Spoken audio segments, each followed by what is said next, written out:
evening, everybody. Welcome to another edition of Inside the Picture, and we give it all to you. And I mean, really give it all to you tonight.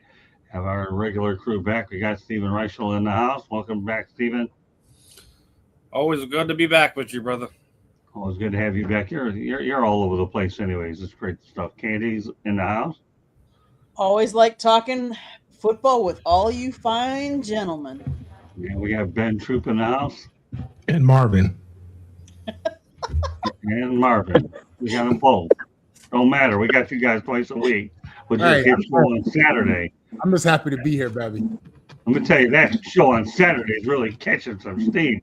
Ben, glad to have you back. And Tommy, wherever you're at, you're here too. So yeah, what happened to my picture here? Where's my? I don't know. I'm sure you'll figure it out. It looks like he turned his camera off.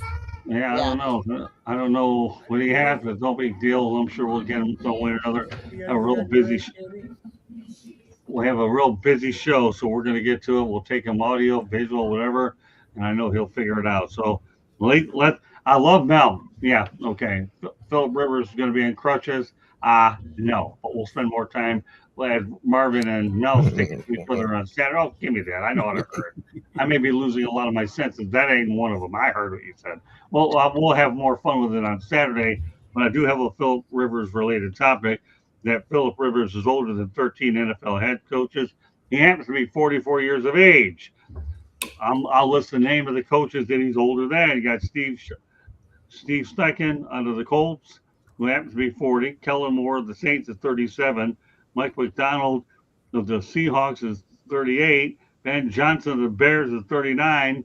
Sean McVay of the Rams is 39. Liam Cohen of the Jaguars is 40. Kevin O'Connell of the Vikings is 40. D'Amico Ryans of the Texans is 41. Zach Taylor of the Bengals happens to be 42. As I continue on, you got Mike McDonald of the Dolphins is 42. Jonathan Gannon of the Cardinals is 42. Kevin Stefanski is 43. And last but not least, you have Mike Kafka of the Giants, 43. Steven, my goodness, that's an awful lot of – this guy's older than practically half the league. It would have taken less time for you to mention the coaches that were older than him. Yeah, that's true. But you know what? I have to go with him being older than the other one. Don't change the narrative. Otherwise, I'm gonna make you executive producer. Although I probably thought about it Saturday anyway. Watch out, Mel. Mel, don't listen. Be careful. But I'm telling you, don't mess with Scott, Mel. I'm telling you. Mel's come a long way, but listen to Marvin. Stuff. Yeah, I remember you telling me. Yeah, I had to tread carefully. Yeah, that's okay. But anyways, Mel, now that you're first, because you voluntarily made yourself first on this, what are you thinking about Philip Rivers being older than 13 other guys? That's a lot. At that position, I wouldn't say that's unusual.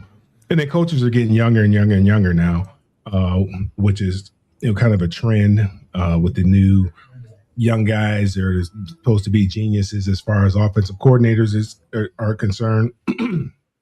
Kellen Moore, when he retired, he went right into coaching. So it's not unusual that we have that many young coaches. It is unusual that you have that old of a player, particularly given that that he's been away from the game for 5 years. I mean, Warren Moon, I think he played when he was 44 years old, but he was still playing, every year or every day. So it's unusual. I really thought he was going to get hurt, but there's still time for that hamstring to come off the bone. I don't think he got pressured. I don't think he held onto the ball where he had to move too much. But it's great. It's great for him. There's a lot of excitement around it. Obviously, Indianapolis thinks they have an opportunity to do something special this year. So, but it's not going to end well. I don't believe that it's going to end well. Don't curse him with a hamstring. I'm not trying to curse him. I'm just being realistic. I mean, Father Time is undefeated. You thought the guy was going to be on crutches. He still made it through at least one game. For that matter, he threw a touchdown pass, too. All right, Mel. All right, whatever. I feel a bad one. No, I really don't, because I have to get through the show and a bunch of other ones. All right. Tommy hopefully will figure it out, but when he does, we'll get a chance to talk about it. Well, all right, Marvin. Take it. Here you go. You're Saturday co-host, man. the craziest part of the whole deal isn't his age. It's the fact that this dude been on the couch chilling for 5 years. Listen, the NFL. I mean, when you're a quarterback in the NFL, I mean, every defense, every play is drawn up to attack the quarterback. You know what I'm saying? Like it's every play with this dude, man, and it's unbelievable that he stood up after a couple of hits in the Colts game. You saw him get some contact, and I was worried for the guy. I really was, man. It's hard to come off the bench after 5 years and play a young man's game, play that grown man's game. You know what I'm saying? Right. So, listen, I applaud him for what he did in the last game, playing well overall. But this is, for me, this is, play to play. This is game to game. Yeah, I'm watching this dude who hasn't worked out at a certain level in 5 years. I know they say he's staying in shape. Man, he ain't doing them workouts that the Chargers and the Colts had him doing when he was an active player. So I applaud him, man. But honestly, I'm still worried about this brother. I mean that. All right, Carolina Ponce, can I get a shout out? Yeah, I'm giving you a shout out. Glad to have you in here, buddy. Please provide us some great comments. You'll get a whole lot more than that. All right, Tommy. Yeah, I heard Rex Ryan say that he might be 44 years old, but he can read defenses, and that's still a valuable asset for anybody in playing quarterback, any NFL team that needs a quarterback, and that he was always good. He didn't necessarily need to check down to a second receiver because he understood defenses so well. He knew which first receiver would be open. So from that standpoint, you got to be happy for it. It makes it more understandable why he did well in that first game. Right. Talking about him getting hurt, though, the one disturbing comment I heard, I probably shouldn't say his name. I think it was Booger McFarland, but I may be wrong. But he talked about how he was taking a job away from some other guy and who can't read defenses as well as Rivers. And he said that if he was out there, he'd make him pay for it with some hard hits. And the first thing I thought of was I remember a documentary on Joe Namath when he was in his last days. And he was his knees were so bad. He had been such a great player. And guys like Bubba Smith and Fred Dreyer were on the screen talking about how they had so much respect for him. And in that last year when Namath was with the Rams, when they would sack him, they would wrap him up and gently lay him down. That was the respect they had for him. They weren't trying to kill him because he was an old man. So that really bothered me.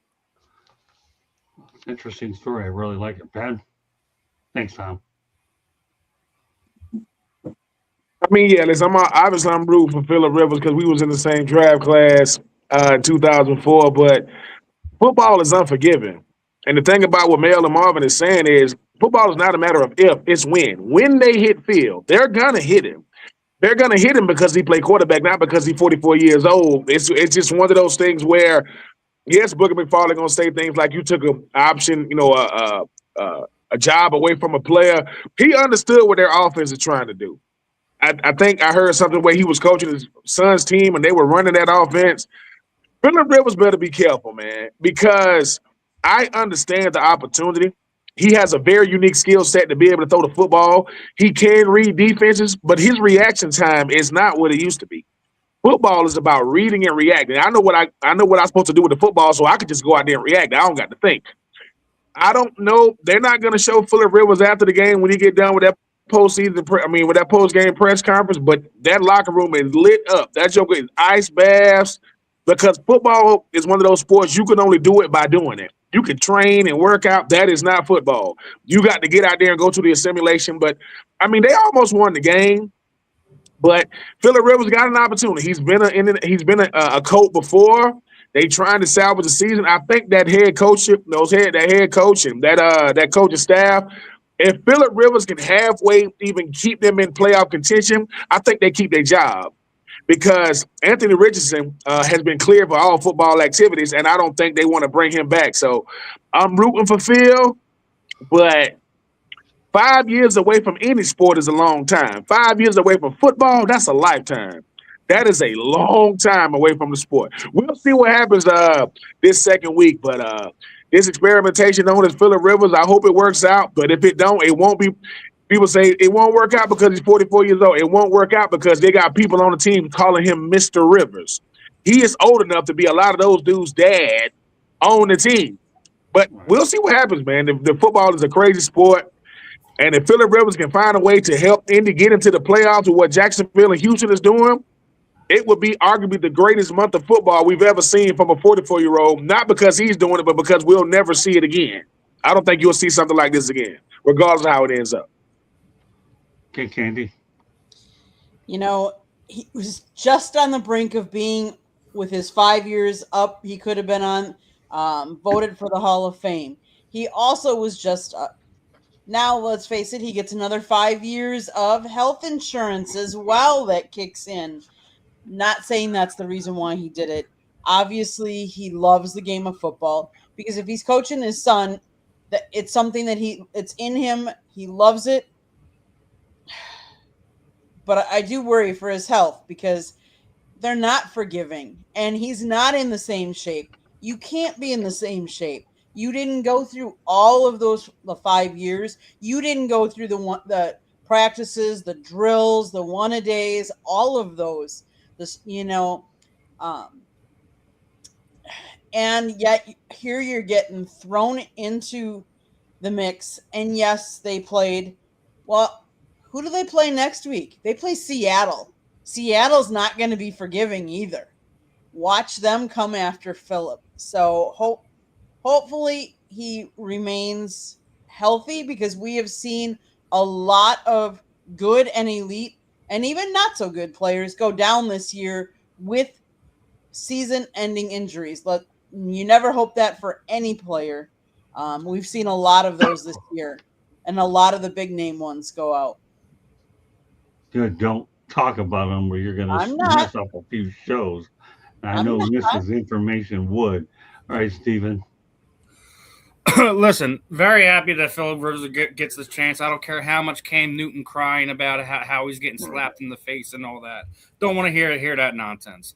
And Ben already hit on that point that J.J. Watt made a tweet as soon as they made this announcement that him and Shane Steichen have been in conversations over the last 2 years, because he's been running that offense for his son's high school football team. So there's that familiarity there. That's why he got the opportunity. One, because he's still got a little bit of juice in the bottom of the jar. So he has that opportunity. Candy also mentioned that those benefits renew. Obviously, he's not going to be eligible for the Hall of Fame this year. I think that's neither here nor there. I didn't think he was going to be a first ballot anyways. But and they played Seattle last week, Candy. They play the 49ers this week. Okay. But I mean, either way, they got a tough road. Like, in order for Phil to do the impossible and get the Colts in the playoff, they have to beat the 49ers, they have to beat the Jaguars, they have to beat the Texans. Those are three playoff teams as we sit right now. So he's got a very, very, very large mountain to climb.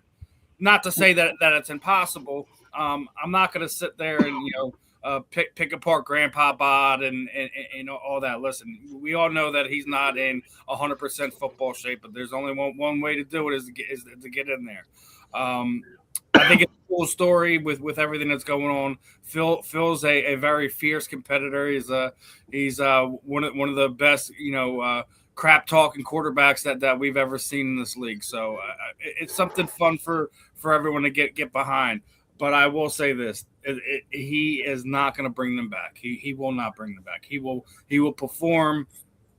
Hopefully, he gets out of this season unscathed and doesn't have any gnarly injuries that we've seen. That, as it's already mentioned that the laundry list of superstars that have been put out on IR this year. And the quarterbacks that have gone down over the last handful of weeks. So it's not an old man's game, but he's gonna do his best, and I think it's still gonna be fun TV to watch, fun games to watch. Yeah, that's the other thing. He's been coaching that high school team since he retired. Mm-hmm. It's not like he's trying to make a comeback and be the starter next year. Yep. The high school season was over, and he knows he's just a stopgap measure. So he's decided to give it a try. I don't see what the problem is. He's not coming back next year. He's got a high school team to coach next year. Well, not only that, one name that I want to mention, Jonathan Taylor. The more carries you get, Jonathan Taylor, the less pressure you take off of Phillip Rivers. I admire the guy for doing what he's doing. But let's not forget Teddy Bridgewater as well has coached high school and been that stopgap that Tom Shanahan has mentioned. So, hey, more power to him. I'm going to get into his benefits on a later show another day, but I know it's worth mentioning a little briefly tonight. Jonathan Taylor's the guy to watch out for, and Teddy Bridgewater has followed this route, and they haven't done bad. I knew this topic was going to take a little while. I'm glad we did it early. I'm glad everybody had a good time with it, and I love listening to every viewpoint. With that said, we're going to talk about the NFL stadiums that actually have hosted high school state championships. And I'll tell you what I like about this topic is it gives these players a chance to be able to dream about the NFL, and it's actually good for the venue because they get another event. So I'm only going to list the names of the stadiums, and that's it, and their capacity. So when you're a young athlete and you're looking at these, I may be playing in one of these and stay dedicated. The first one is Mercedes-Benz Stadium, which holds 75,000, AT&T 100,000, U.S. Bank Stadium 73,000, Lucas Oil Stadium 70,000, Caesar Superdome 76,468, Gillette Stadium 64,628, Ford Field 70,000, Allegiant Stadium 71,835, MetLife Stadium 82,500, Tom Benson Stadium 23,000. That's in Canton, of course, at the Hall of Fame, where dreams come true if you're good enough to do it. Stephen, what are your thoughts about the dreams of athletes being able to start off at the high school level and hopefully end up in the NFL playing at these types of stadiums? I think it just gives them a window into, like, the scale of some of these stadiums, things like that. Some of these kids, obviously, being able to play in their backyard, with their hometown team stadium. It's a unique thing. We were just sitting there, a few months ago talking about how the HBCU schools in Deshaun Jackson and Michael Vick were playing in Lincoln Financial Field. Right. I think it's something you should definitely continue to do, because it not just the revenue and another event and stuff like that.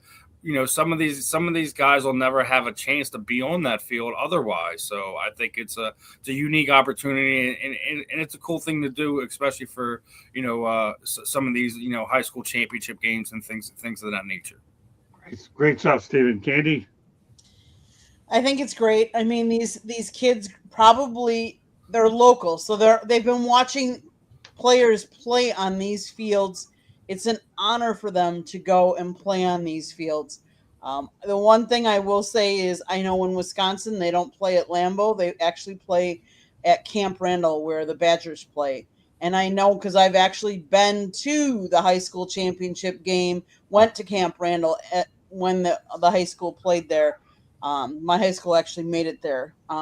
So it's cool. It's exciting. It's exciting for the fans because sometimes they can't afford to pay to go see an NFL game as well. But then they get a chance to go see the stadium and see maybe their kids play. The band plays, the cheerleaders are up there. Like it's an experience for them that they might not get any other way. Mel? Yeah, I was fortunate. I got to play in the Pontiac Silverdome. I got to play, I think, in 4 or 5 times. I think twice my junior year and 3 times my senior year.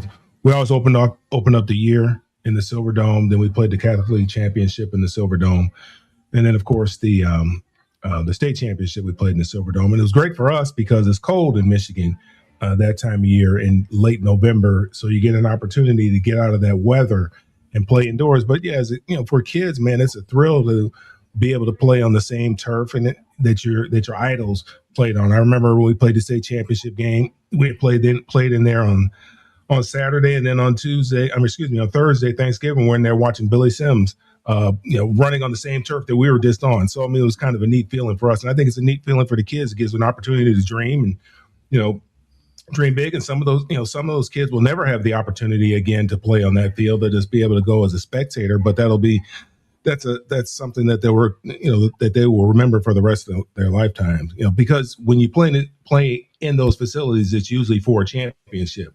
So you have an opportunity to remember playing in a championship with your teammates, and a lot of the guys that I played with, I still talk to this day, and we have very, very fond memories of that. We had a reunion, I think, a couple years ago. I think it was the 40th reunion of our state championship game. So that's a big thrill. It's a big opportunity. It's a pleasure for us to have that opportunity. And every state should do it. But particularly up there in those cold states where they have dome stadiums. I wouldn't want to play in Gillette Stadium. I guess it would be nice, but it's still cold. Outside is outside. It doesn't matter whether it's in Gillette or if you're at your high school field. Yeah, well, Gillette has a few more teams there, but I see where you're coming up. Marvin? Yeah, listen, growing up, I was a football nut, and football was my whole world as a kid. And, I grew up in LA and New York. And if I would have had a chance to play in Giant Stadium where my dad played as a kid, or play in the LA Coliseum as a high school kid where the Raiders play and also where the Trojans play, that would have had so much impact for a guy like me. That would have been one of the highest and greatest memories of my life, something like that. And that's something that would have, just added to my whole dream, of trying to be an NFL player. I think it's amazing that these venues are available for these young kids. At the end of the day, I think this whole thing is about pushing these kids forward. And there's no doubt that being able to play in a venue that you watch, your heroes playing on Sundays, and do that as a youth with your brothers, and the community that supports your school. That's amazing, man. That's good stuff. So I'm all for it. I wish I had a chance to do it. Yeah. Who's left to talk about this? Oh, Stephen went down. Okay. Go ahead, Tom. Yeah, I think the key thing is not only the weather, like was mentioned, and having a dome, but is the turf. Because I know in my days working in San Diego that they used to play the San Diego Championship at San Diego Stadium. And then the area grew and they split into 4 divisions. And Alex Spanos' kids played in the small school Division 4 level, and Spanos being the owner of the Chargers, then all 4 games were being played in the stadium. So that was chewing up the natural turf. I'm guessing that's one of the reasons they don't play at Lambeau. And it would cause a problem for the Chargers. They would have to go out of town for 2 weeks. The turf was all turned chewed up. And I know here in North Carolina, they don't play at the Panthers' home because there's 8 divisions, but they also have a lot of major college football stadiums. NC State, UNC. Right. UNC was the host of a lot of the games this year. And the other thing about that's special about it is it's not just the players that it's a big treat for, but it's the coaches too, that they get to work on that sideline. I don't know what noise that is in the background, Candy, if there's anybody with us or whatever, but we'll work towards the best we can. Well, Mel, you got my wheels turning on Saturday. Now I'm going to bring this thing to the forefront. What about Ben? Yeah, Ben didn't get a chance to. I'm sorry, Ben. Go ahead. I'm sorry. Oh, no. Ben said, no. The heck with y'all. Well, maybe that's where the noise was coming from. I don't know. We're depending on his connection. I'll wait to see if he gets back on, but Mel got my wheels turning, and we'll see if we can get on in a moment. Steve will be back on, taking care of some family matters. But to give everybody an overview of what we're going to talk about right now, after Ben gets an opportunity to address this, which he obviously is going to do. Abracadabra, alakazam. Yes, I do know my magic. I'm waiting for the magic of technology to work for my benefit. So we have Big Ben back. All right, Ben, you know where we're at on this topic about the high school players playing on NFL fields. What are your thoughts about it? Am I back? Yes, Ben, you're back. Can you hear me? You're back. Yep. Okay. Can you hear me? Yeah, I can hear you. Can everybody hear me? Yeah, I can Yeah. hear you. Is that a yes? Is that a no? Yes. Yeah, we're good. All right. Well, we're working on it. Everybody, we appreciate the Hello? participation in the chat room. Yeah, Ben, what's Yep. up? There you are, Ben. We hear you. Oh, You're okay, live. okay. No, I was no, okay. I was just gonna say, you know, all I ever wanted to do when I was in high school was play in the Georgia Dome. Right? My high school was not that good. When you go to the Mercedes-Benz Dome, I don't know if they do this in other states. They put every single high school helmet in the stadium. You can there's a section that every high school helmet is in there, and I was blessed enough to play, 5 years in the NFL. I never got to play the Falcons in the Dome. Never. I never played them. So when you think about how prestigious it is to make a high school championship and to play in the Dome, like in a NFL stadium, I don't think it gets better than that because that's what a father and son. Look, there aren't a lot of Males and Marvins in the world. That's the rarest of the rare. That's to go to college, the same one as my dad, and to go to the NFL. No, that's not happening. But high school, yes. That's when you see grown men still walking around with their rings on. So yeah, I don't think it gets better than that because to make it to college, you got to be one of them ones, and to make it to the NFL, you got to be the rarest of the rare. But high school, I would have loved. The only time I got to play in the Dome was 2000 for the 2000 SEC championship game. I didn't get no burn. I mean, I ain't played, but I was out there watching. I would have loved to have played in the Dome because I'm from Swainsboro, Georgia, where I sit currently right now. I went to high school at Butler High School. Swainsboro High School won it all in 2001. And if I wasn't in college, I would have went to that game. I mean, I asked my coach, could I go? He looked at me like I was crazy. Like, Coach, can I like go see my favorite my hometown high school team go? And he was like, you play for Florida. And that was a conversation. But yeah, man, I would have loved no greater bragging right. Most people ain't gonna win no Super Bowl. Most people ain't gonna win no national championship. You want a state championship in the stadium, in the professional team stadium in your state, man. That's talking trash for life. I don't get to say that. We didn't even make the playoffs when I was in high school, but yeah, man, it don't get much better than that. I'm envious of those people. Every time I go to a Falcons game, because ain't much going on the field with the Falcons. Ain't much going on the field. That I'm just looking up, at the helmets, man, and it was crazy. I mean, when I took my son to see a Falcons game, I said, "Look, that's the high school I went to," and he said, "Oh, Daddy, y'all made it to the championship." I'm like, "Nah, I could lie." But I ain't gonna lie to you. So no, we just supported the Georgia High School Athletic Association. But yeah, man, I would have loved to have played in the old Georgia Dome. I mean, this new Mercedes-Benz Dome. These new fans, man, they off the blank got us. But I would have loved to play in the old Georgia Dome, no doubt. Yeah, I covered the game at the Georgia Dome. What a great place. And then they ended up tearing it down 20 years later, go figure. But I understand that that's the shelf life of stadiums anymore. It's about 25, 30 years, man. It does seem that way, doesn't it, Stephen? Mm-hmm. All right, well, I'll tell you what, Mel and I and Marvin talked about this on Saturday, but I think it's important to bring it to the forefront with this group, and that's it. Eastern New Mexico hired a controversial hire, but they didn't seem to think it was one. Art Briles, the ex-Baylor coach, was fined amid sexual assault scandal and was let go as well. He was fired by Baylor anyways in 2016. Now Eastern New Mexico happens to be a Division II school program, and the Greyhounds gave him a 3-year contract, and he ended up getting a $15 million settlement from Baylor. So Art Briles has resurfaced, Mel, at Eastern New Mexico University for the Greyhounds. Stephen, what are your thoughts about this controversial hiring? It's Eastern New Mexico. Who cares? Well, all right. I can live with that. All right, Candy. Yeah, I mean, he's let's see, he's You don't have to to way to research this one. He's got a second He chance. sounds like Alpha 5 from the Power Rangers. I mean, he's been a coach for a long time. Good kudos to them for getting a coach that has coached for a while. I mean, he's had obviously some controversy and some things that have happened. Hopefully he can make the most out of his newfound hire. Tommy. What he did was terrible. You know, he was covering up for his players, but it's been 10 years. I mean, Right. And it's a Division II school.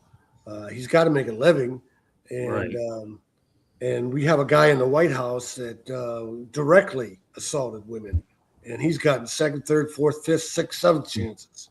Right. So I don't see a problem with Eastern New Mexico kids learning from a guy who knows a lot about football and has paid his price by now. Yeah, the Canadian Football League looked into it, but they thought better of it. But they were kicking the tires on our trials. Mel? Yeah, I mean, I said it Saturday. I mean, we live in two different Americas. You know, you have an America where we're holding a football coach to a higher standard than we hold the man who has the biggest job in the land. You know, he was convicted of 34 felonies, found liable of sexual abuse and defamation, and yet he gets elected to the White House. And then Art Briles, yeah, I'm not making light of what happened there. You know, there were some things that happened under his watch, and yeah, he should pay the price. He lost his job.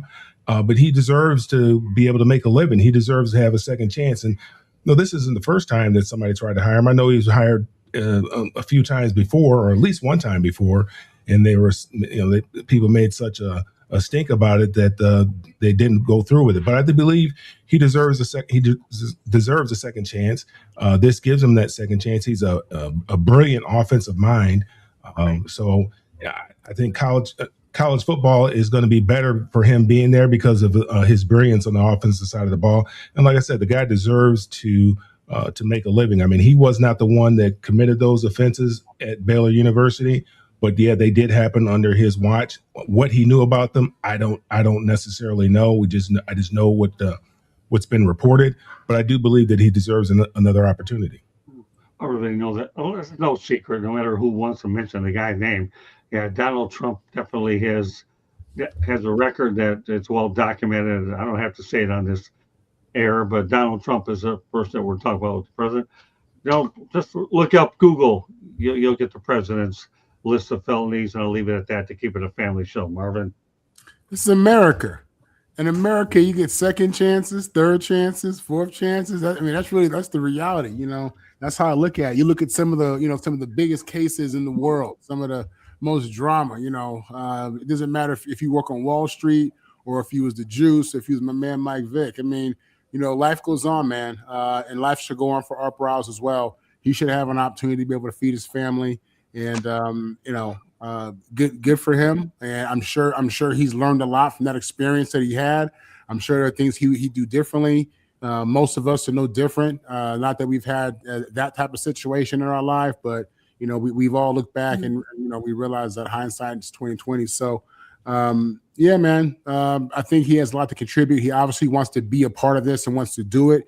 Financially, he doesn't have to do it, right? So this must be something he really loves. You know what I'm saying? So let's give him another chance and let's move forward. Yeah, I think the Eastern New Mexico University did his due diligence before he brought him in. You don't bring a guy like that in there without doing his due diligence.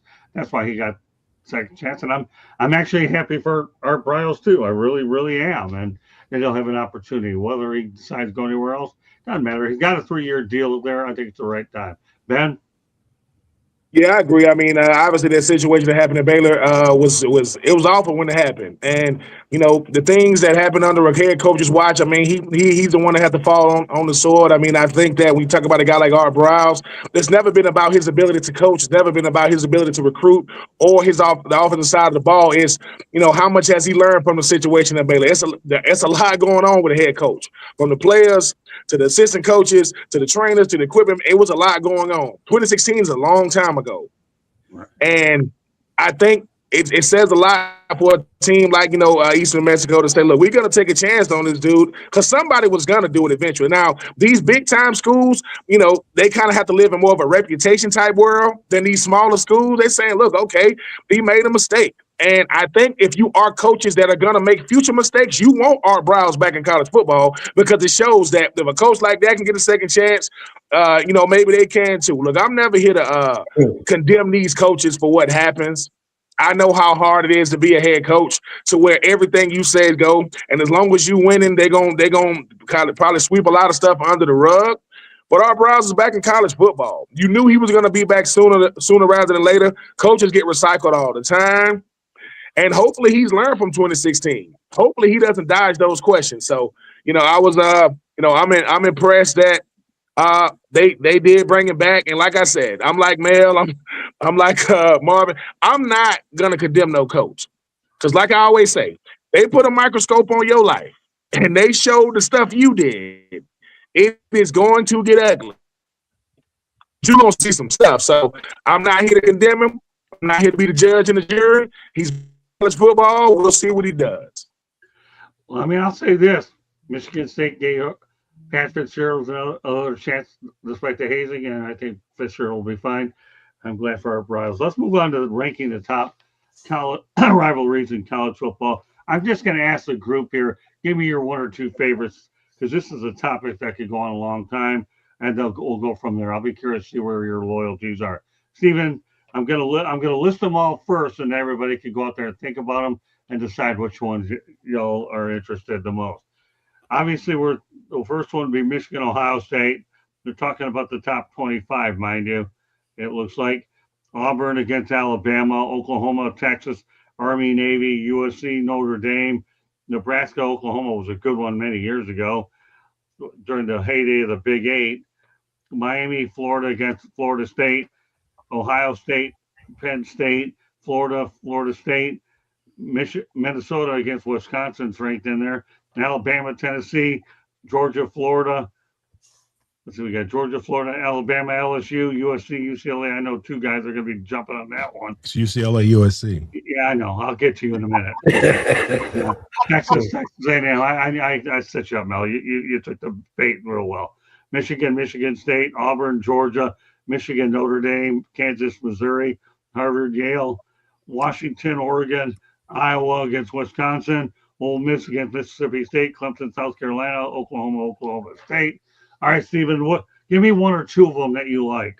I got my favorite two on here. I got UCLA right underneath me and USC right next to him. I have nowhere else to go. Let's start right there, man. All right, give me another one. Okay, I mean, listen, our Army Navy game. It's been here in Philadelphia for ages. It's one of the ones that I've always loved tuning into. Notre Dame and USC. There's another one. Okay, well, give me three. You already gave me three. Okay, there's my three then. All right, Candy. I'll give you two, but I'm a Big Ten girl, so obviously, yes, you name Wisconsin, Minnesota, but if I'm going to do the biggest one for Big Ten, it's Michigan and Ohio State. Okay, go ahead, Tommy. Well, the biggest rivalry is Army Navy. If you don't know that, you've never been to an Army Navy game. It used to be the two biggest games of the year when college football was more popular than the NFL prior to the late 60s, 70s, and then the Vietnam War in the 60s killed the military academies.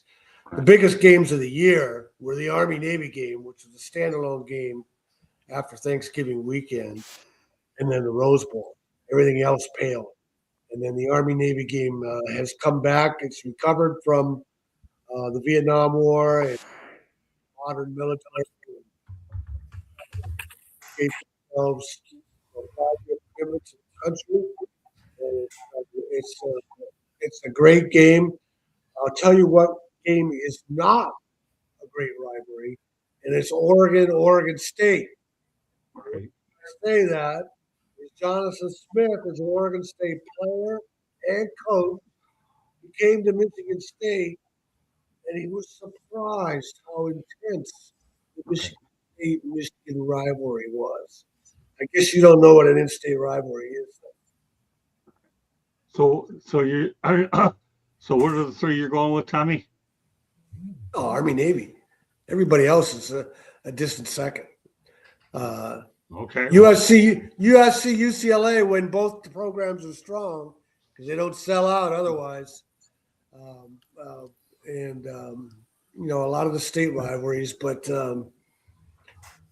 I just can't imagine how a guy has played in a state rivalry as a player and an athlete and he was surprised how big the Michigan State-Michigan rivalry was to Michigan State fans. That's flabbergasting. Yeah, it really is. Mel, I never know one of yours. Well, obviously UCLA, and USC. But I've liked watching the service academies. I like watching Army Navy. I think that's a huge game. I actually look forward to it. Watching that game, the passion that those guys play with, and the commitment that those guys make, knowing that they don't get to put all the time in like we do in the weight room and things of that nature because they have other commitments. But the passion that those guys play with, the pageantry surrounding the game, I think is pretty cool. It's the only game that's played on that particular Saturday, so I think that's pretty cool. And then I like watching Harvard and Yale tee it up as well. Well, boy, you got some good ones, Mel. Proud of you, my man. Great stuff. I was hoping somebody in this panel would bring up Harvard and Yale, and I'm glad you did, Mel. Thank you very much. Appreciate it. Okay. All right, go ahead, Marvin. Yeah, I'll tell you what, growing up, I was a huge fan of the Army-Navy game. Again, I was a football nerd from a very young age, and, I could watch football all day long. But I loved the Army-Navy game just because it was a football game, one, and secondly, because I have so many service members in my family, past and present. So I just have such an admiration for them. But I love that game. And then from there, obviously, as an alumni, as a fan, there's nothing better at all than beating UCLA, playing UCLA. How many times did you beat UCLA, Marvin? We beat UCLA about 53 times. No, how many times did you, when you were at USC, how many times did you beat UCLA? This is my segment. I understand, but I'm sure the people want to know. I'm sure people want to know. How many times did Marvin go home with a W when he played against UCLA? Let me tell you something. Sir, just answer the question. Beating the Bruins. Permission to treat the witness hostile. Just answer the question, sir. Man, we're moving forward, man. It's 0 through 4. On Saturday, man. These two That's guys why I already go said we got the best rivalry right here. 0 through 4. I know. Old stuff. Hey, Anyway, Steven, at least do me one favor on Saturday. Okay, one favor I Hey. ask. You got to watch our show with these two guys, and Candy and I watch. Candy, can you look that up? The years that Marvin was at USC, could you see what years they won? Could you look that up for us? Candy don't work for you, okay? She don't work for you.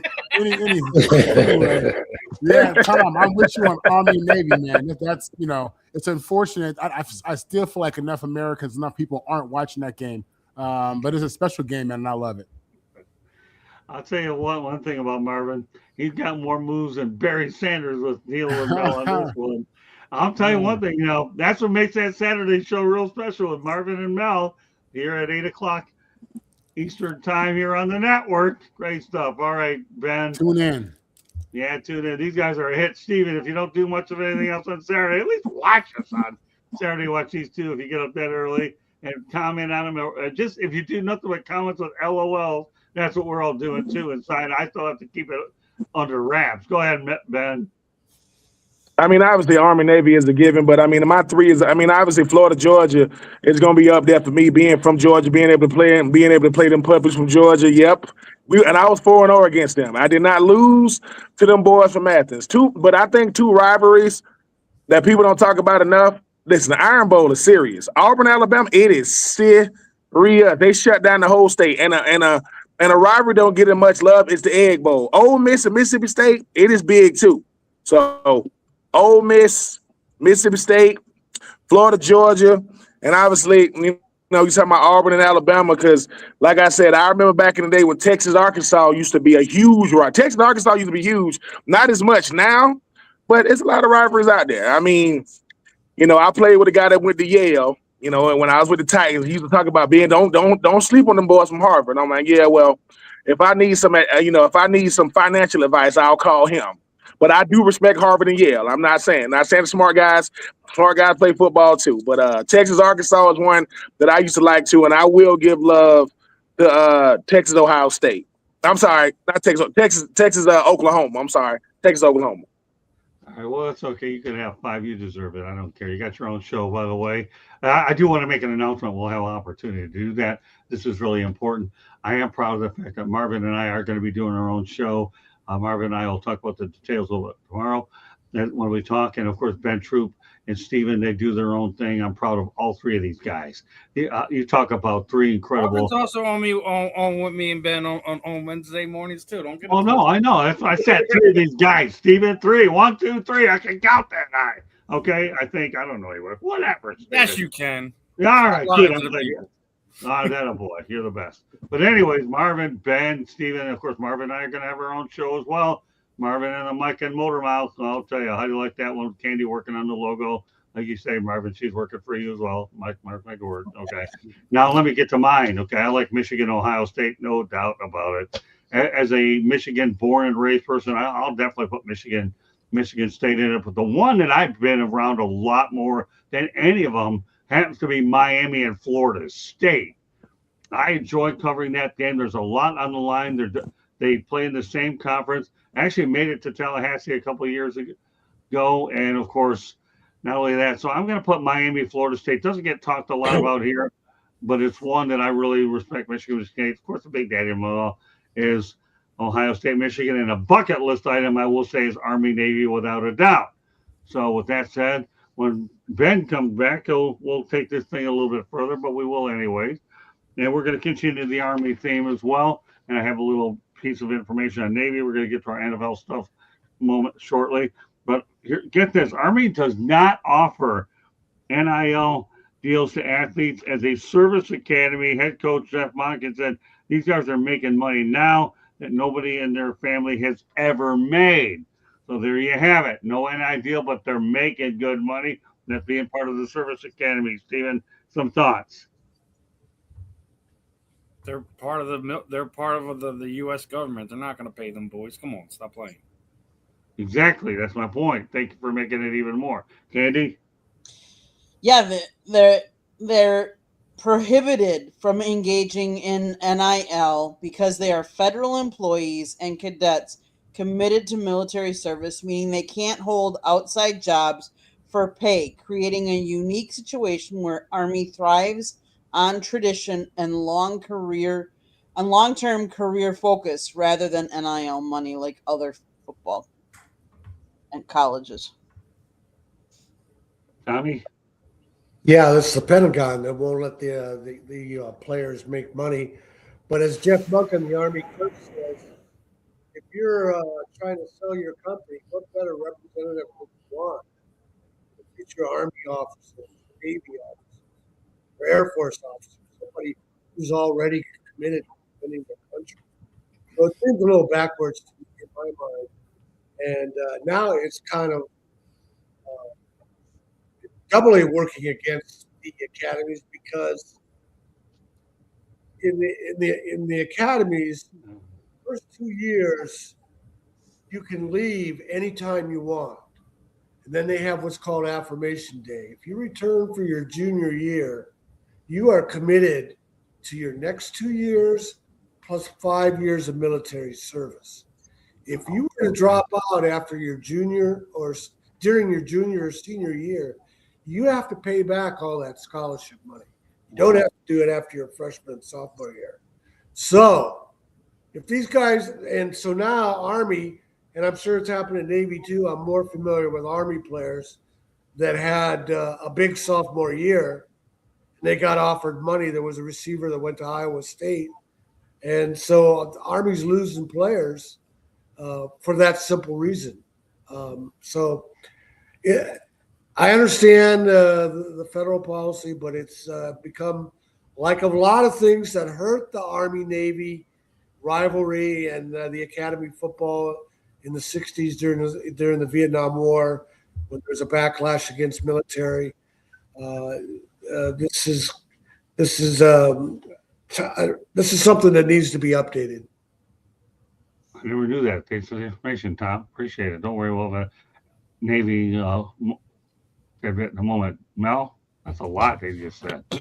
Just so everybody knows, Marvin was either 0-4 or 0-5 against UCLA, depending on if he redshirted during that time. Well, you were determined to get that one in here. My crackpot staff over here, man, they got the information to me. I got a little staff. That crackpot staff was you as you had time to pause between your segments. But Marvin, he was determined to give it to you. That's why you took the Barry Sanders approach and dodged it. But that's okay. You guys can hammer it out even more on Saturday. All right, Mel, what are your thoughts about the Army? One of the reasons why I like watching the Army Navy game is because these guys play simply for the love of the game. That's why I like watching it. So, yeah, obviously we understand why they can't participate in NIL because they're federal employees. Really, they're property of the United States government. And so that's one of the reasons why I like watching these guys play, because they truly play for the love of the game. And then they have so many other commitments. So I mean, they've made a commitment to the United States, and then for them also to be able to go out there and play football, that's really a bonus for them. But you see the passion that these guys go out there and play with, and the camaraderie that these guys have, and that's why I like watching the game, because they don't have to do what they're doing. They didn't have to make that commitment. A lot of these guys are good enough ball players where they could have went somewhere else and played, but they chose to serve the United States of America and to serve it in this way, and then they get an opportunity to play football. That's why I like watching the game. I mean, like I said, all the pageantry surrounding it, and just the fact that it's the only game that's playing, and then the different venues they get an opportunity to play in. I mean, there's times where I'm like, man, that might not have been a bad deal. I mean, just looking at it, it's like, man, that's pretty cool. It's pretty neat. For me, it's not anything that I would have done. I think I did get a letter from one of them.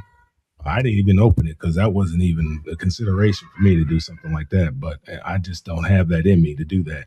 But that's one of the reasons why I like it, because they're committed to what it is that they're doing, and they're playing the game, because they absolutely love the game. I'll tell you one thing. When I had to apply for selective service many years ago, and my dad went to the post office, he was petrified, because at that time, the American hostages were being held in Iran, and it was ugly. And my dad was nervous. I mean, he served in the army, and as well as an uncle of mine, Jerry. When I had to do it, my dad, his heart absolutely dropped. I did what I had to do, and I never went. But all right, Marvin. Yeah, listen, people join the military for different reasons, but the one thing that they all commit to is being there for us. These men who make up the football team and the military schools, they're there for a bigger purpose, different purpose. They have a different passion and a different level of commitment. So, for all those reasons, I love them to death. The fact that they can't get NIL, listen, I think Tom alluded to it. Listen, this is a business at the end of the day.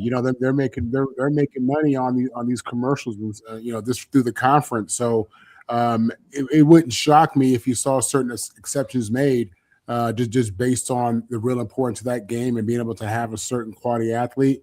The fact that these men are able to compete against schools that have NIL athletes who have have players that are 3, 4, 5-star in some cases. It's remarkable. And when you look at, Navy, for example, they had a really good season. They're out there beating scholarship kids. They're beating elite athletes. So, yeah, this is really a great game. And I hope to see these guys be able to make some kind of money just based on their commitment to that game. All right, well, I'll say this much. It is a bucket list of mine, so let's go on to the Navy part of this thing. Navy, no NIL, no problem. I'll tell you one thing about the Navy football. I mean, this is really unbelievable that, and let me just go back to it, that they have won 19 games in the last 2 seasons. Navy's won 19 games last 2 seasons despite no NIL resources. They defeated Memphis on Thanksgiving 28-17. They've beaten Oklahoma in a bowl game. And of course, like Army, they're not allowed to benefit from the NIL, great government employees as well. Again, this team, no matter what, they keep winning, Stephen. Navy, I'm telling you, if anybody that follows the Navy program, they're awfully good. And let's not lose sight of the fact that they've had some great athletes and a lot of different sorts. I think, who was one of them? David Robinson and Napoleon McCallum have come out of there as well. And let's not lose sight of the fact that Roger Staubach were there. Stephen, take it from there. Nothing to really add to this and on to the next. Okay, well, that's fine. We're saving them for the NFL stuff. Go ahead, Candy. Yeah, again, I mean, Navy's under the same as the Army. They can't, no NIL money, but it's an honor to play for those, for for the Navy or the Army, for both of them. And so many kids would look up to them because not only are they serving their country, then they're also getting to play the game that they love to play as well. So it's an honor for them. Tommy? Yeah, and also don't forget that Army won 10 games last year. Um, I'll take a little bit of a detour since we're on Navy, and I pretty much made my points earlier on Army. About 10 years ago, Keenan Reynolds was the quarterback in Navy. Great player, and he finished fifth in the Heisman Trophy voting.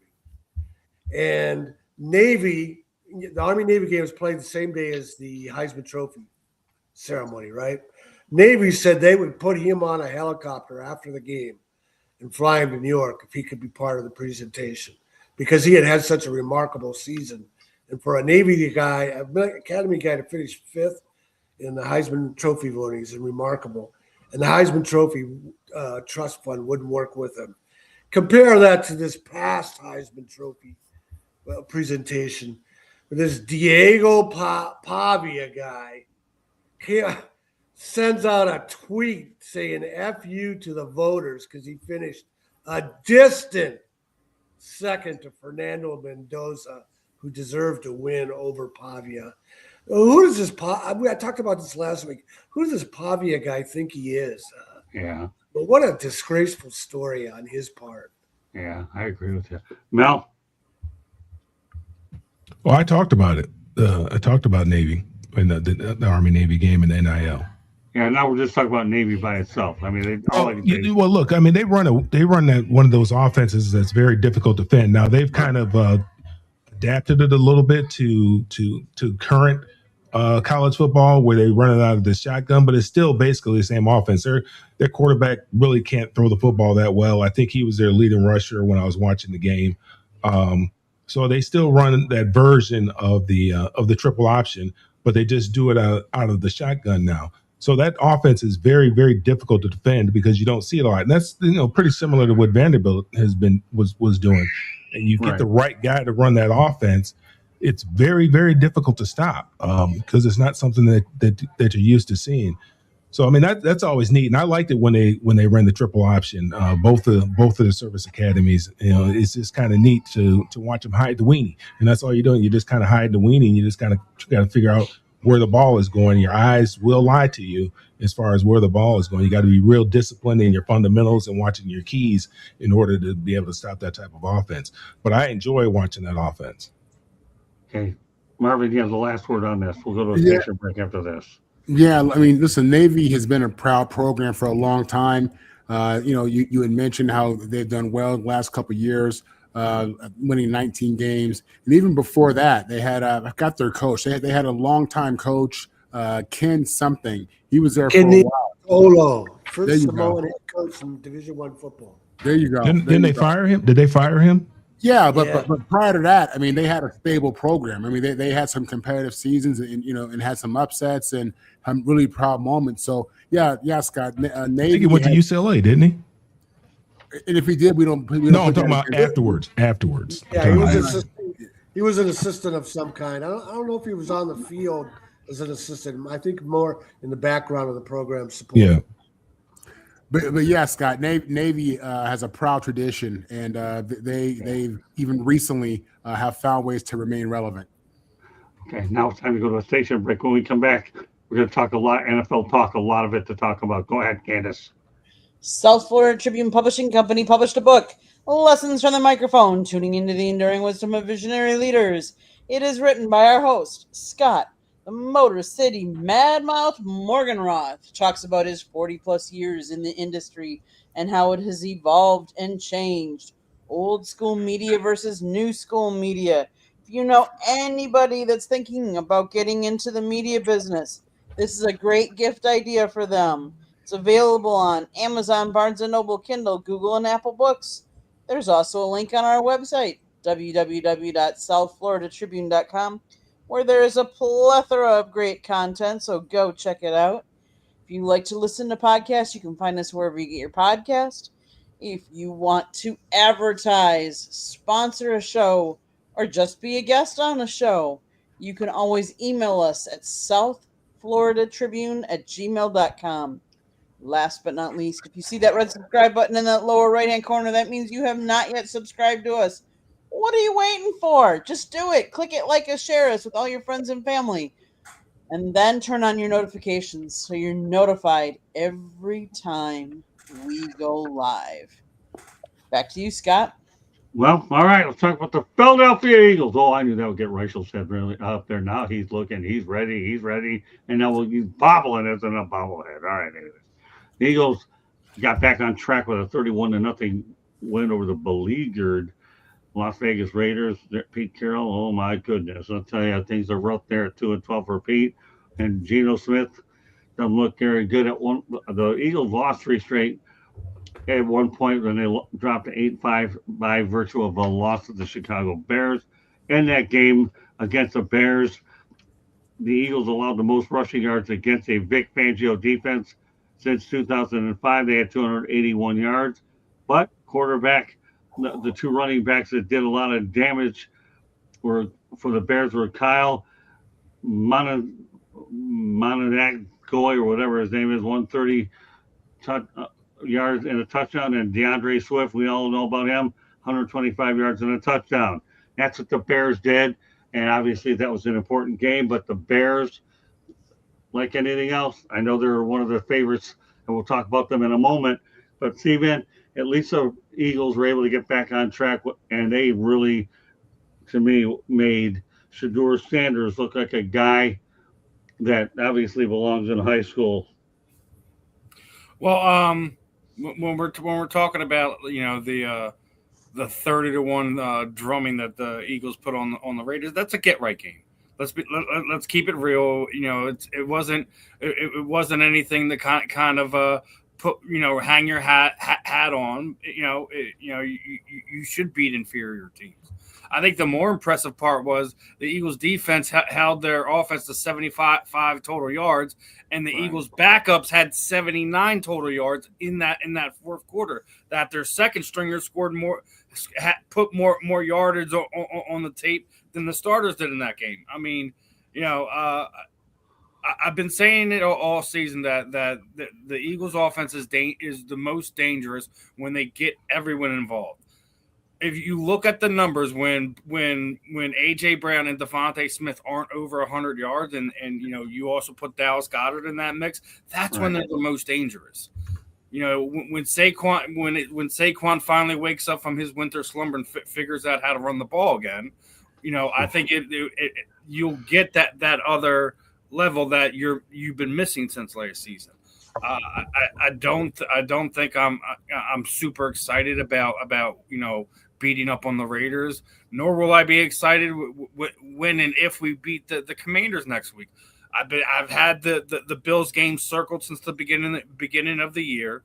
Right. You're going to Buffalo. You're going to go play Josh Allen, and he's been the magician the last few weeks. He's organized 2 straight weeks of 21-point comebacks on the Cincinnati Bengals, and then last week against the New England Patriots, who all intents and purposes are the number 1 seed there in the AFC. So, if they do what they did last Sunday against Buffalo, then you can have my attention and say that they have everything back on track.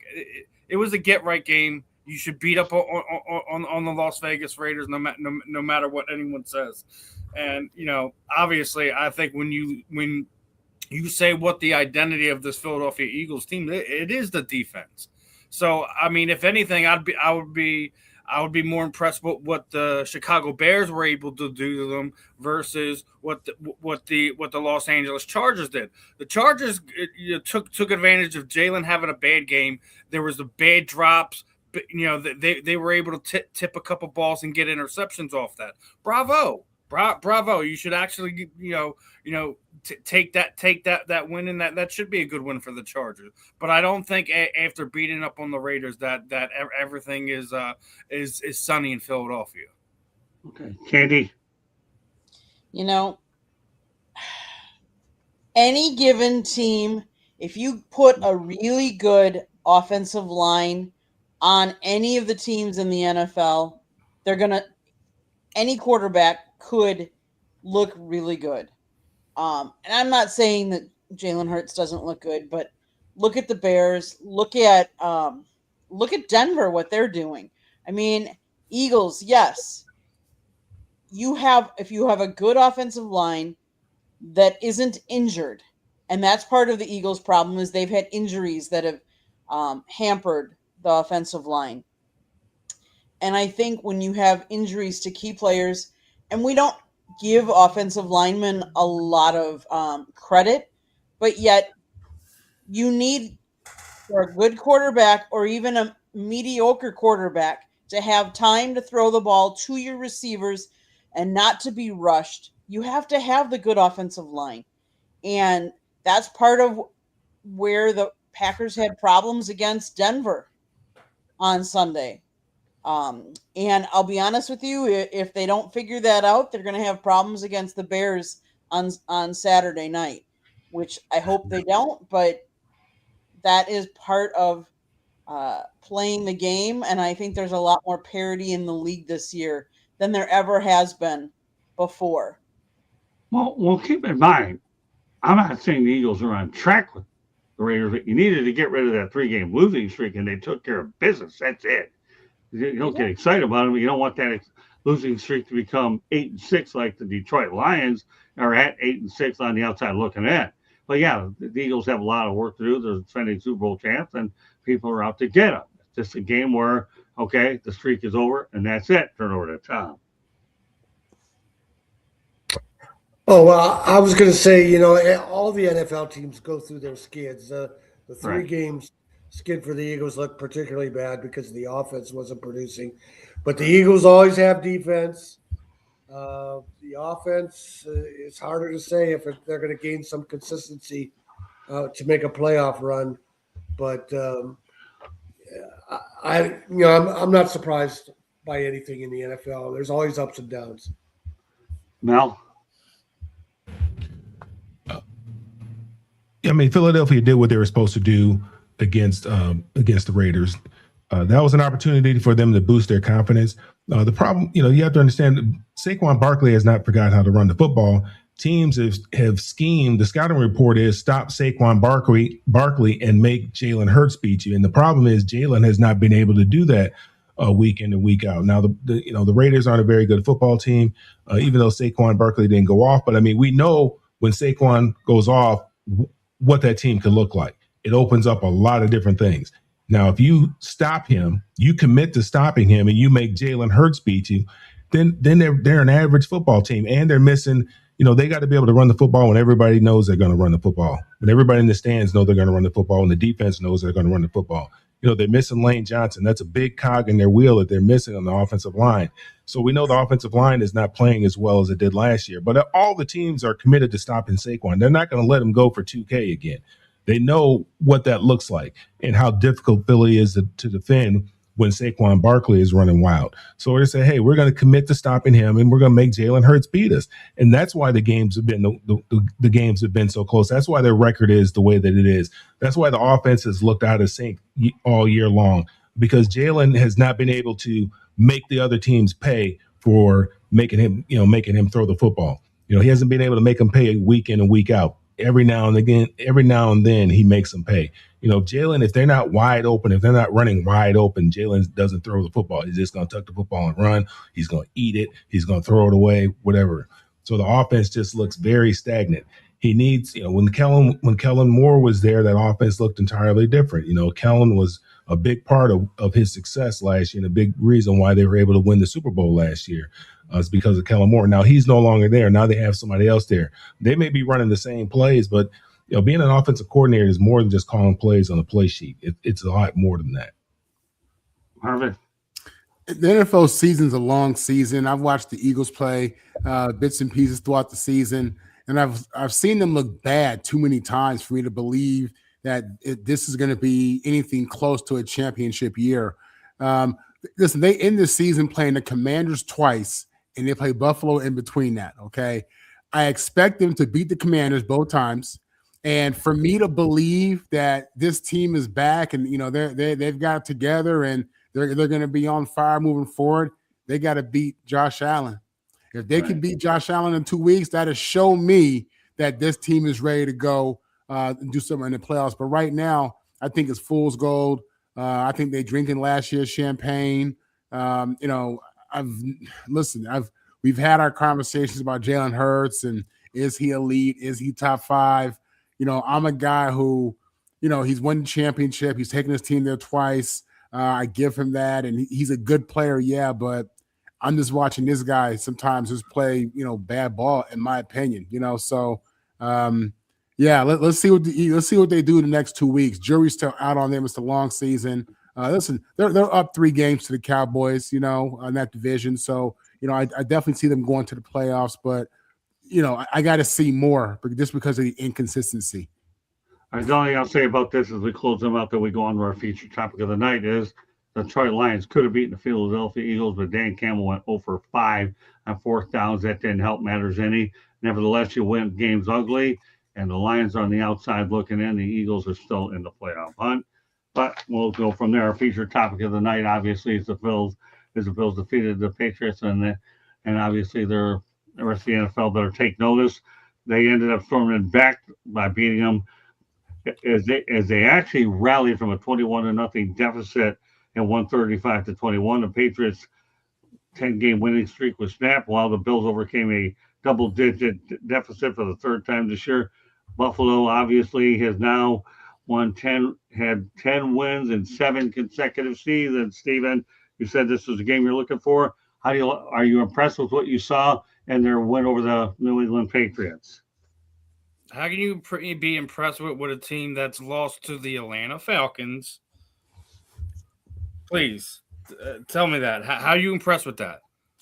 I'm asking you the question, so I don't have to worry about it. You answer my question. you lose the Falcons, right? I get it. It's a crazy league, but then you also lose to the Miami Dolphins. I get it; it's a divisional opponent, but the dysfunction that has been going on down in Miami is hilarious. I'm not impressed with them. I'm not scared with what they're doing. Are they a team that you have to take serious? Absolutely. They have Josh Allen. They have one of the top 5 quarterbacks in the NFL. He's healthy. He has a running game. He's formidable. He's a big bruiser, and he has a never die, never quit type of attitude. So you have to take him seriously. But impressed with looking terrible through 3/4 of a game, and then finally decide like, oh wait, we've been sleepwalking for 45 minutes. Let's go play these last 15 minutes like it means something. You have to finish ball games at the end of the day. So, I'm not impressed with a 21-point deficit over the Cincinnati Bengals. The Cincinnati Bengals are dead ducks in the water. Now, I could be mildly impressed because the New England Patriots have looked very good this year with Josh May, and they are the class of the AFC at this point in time. But to sit there and say the league has been put on notice. We know who the Buffalo Bills are. We know who they are. Just like as I just said, I wasn't impressed with what the Eagles did last week. We know who they are. The question with Buffalo now is, can they win in January? If they can win in January, then we can have another conversation. But they haven't. They haven't been able to get over the hump. Now, obviously, the Kansas City Chiefs just took a giant obstacle out of their course, but we've seen this before. We've seen some of these quarterbacks that couldn't get past this guy or that guy, and then they have their opportunity when they're not there, and they find their ways to choke themselves out of playoff games. If the Buffalo Bills played like they did the last few weeks against good, tough football teams with defenses that travel and can play in January, we're going to talk about another disappointing Buffalo Bills season. So I'm going to hold off reservations of sitting there saying they put the league on notice. We know who they are. They're a tough team. You got to play them tough. Well, I'll tell you what. I'm impressed with your segment, though. That'll be a good build-up I'll definitely make sure one of the topics is to preview that Bills game against You guys. Okay, that's good stuff. Food for thought down the road. We need a few teasers. Candy, go ahead. Yeah, Buffalo. They led in sacks against the Patriots. The Patriots led in interceptions thrown, fumbles, although they didn't lose them. Buffalo dominated in time of possession. 35-24 is a pretty big margin there. Um, Buffalo punts. They had 4. Patriots had 3. Buffalo was 1 for 1 on 4th down. Patriots 0 for 1. It just makes a big difference. I mean, Patriots, they have the record 11-3, but who have they all beaten as well? Mike Vrabel has them playing a lot better, but we'll see what team shows up for the Buffalo for the next couple games to see who we really have.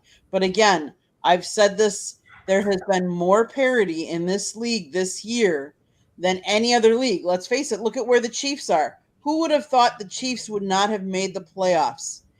It is the first, this will be the first time since 1998. No Peyton Manning, no Brady, and no Patrick Mahomes in the playoffs. Okay, great stuff. That'll be a topic for another night. At least you've let the cat out of the bag. All right, go ahead, Candy. Tommy. I got Candy in my mind. Yeah, I always like to see the Bills win because Seriously, I like to see a team come close so many times and fall short. I always feel bad for a team. And the other thing about the Bills is, they're from an old American Rust Belt city, and the franchise has never picked up and gone somewhere else, like the Chargers up to Los Angeles, where they play in the shadow of the Rams. And so I like to see a team like Buffalo succeed and overcome all the things they face. again, I'll reiterate 1 second. Okay, and that's this: 7 consecutive seasons with 10 wins is pretty darn good. Okay, go ahead, Mel. Show for it. Oh well, I knew you were. I was waiting for you to say that. Okay, go ahead. The show for it. Yeah. So thanks to the question Patrick was, the question was I surprised? Is that what the question was? Were surprised by the Buffalo win? I think it. You saw a young football team and you saw a veteran football team, a team that's been there before. Right. And I think you saw a young football team going at halftime and not realizing, hey man, this is 60 minutes. And you saw a football team that understood that, hey, this is 60 minutes. What happened in that first half, let's forget about that and let's go out there and let's win this second half. And a team that came out there on fire in the second half, and a team that was kind of rested on their laurels in the second half. And I think, New England's going to be good, but they're young. They're not there yet. Buffalo, they've tasted it before. They've been to the playoffs. They know that this is a great opportunity for them because there's not going to be a Joe Burrow. There's not going to be a Patrick Mahomes, and may not be a Lamar Jackson they have to deal with. This is going to be the best opportunity for them to get to the Super Bowl that they've had in a long time. And Josh Allen, he's a big time talent. Doesn't have a whole.